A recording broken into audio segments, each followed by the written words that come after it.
Back to news online. Pakistan తీరు మారట్లేదు. మనం శాంతియుతంగా దగ్గరయ్యేందుకు ప్రయత్నిస్తూ ఉంటే ఆ దేశం దూరాన్ని మరింత పెంచుకుంటోంది. సరిహద్దుల్లో కాల్పులకు పాల్పడమే గాక కాశ్మీర్లో వేర్పాటువాదులతో చర్చలకు రెడీ అవుతోంది. తాజాగా ఐక్యరాజ్య సమితిలో మరోసారి కాశ్మీర్ అంశాన్ని లేవనెత్తింది.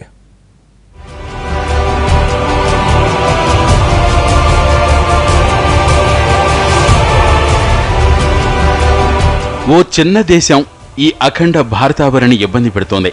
ఉగ్రవాదాన్ని పెంచి పోషిస్తూ సరిహద్దుల్లో అశాంతిని రగిలిస్తూ పబ్బం గడుపుకుంటోంది. 11 రోజులుగా జమ్మూ కాశ్మీర్ సరిహద్దుల్లో ప్రశాంతత లేదు. రోజు పాక్ రేంజర్లు కాల్పులు జరుపుతూనే ఉన్నారు.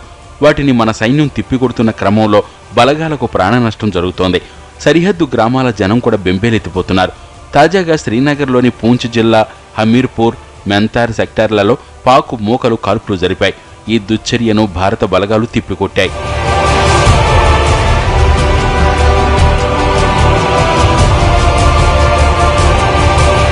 సరిహద్దుల్లో చిచ్చురేపుతున్న పాక్ తాజాగా మరో వివాదాస్పద నిర్ణయం తీసుకుంది. చర్చలకు రమ్మంటూ కాశ్మీర్ వేర్పాటువాద నాయకుల్ని పాక్ హైకమిషన్ ఆహ్వానించింది. వచ్చే వారం ఢిల్లీలో జాతీయ భద్రతా సలహాదారుల సమావేశం జరగనుంది. ఈ సమావేశానికి ముందే వేర్పాటువాద నాయకులతో భేటీ అయ్యేందుకు పాక్ రెడీ అవుతోంది. ఇందుకోసం హురియత్ కాన్ఫరెన్స్లోని 2 వర్గాలు సహా వేర్పాటువాద నేతలందరికీ ఆహ్వానాలు పంపింది. గతేడాది ఇలాగే చేసినప్పుడు కేంద్రం ఆగ్రహం వ్యక్తం చేస్తూ సలహాదారుల సమావేశాన్ని రద్దు చేసింది. మరి ఇప్పుడేం చేస్తుందో తేలాల్సి ఉంది.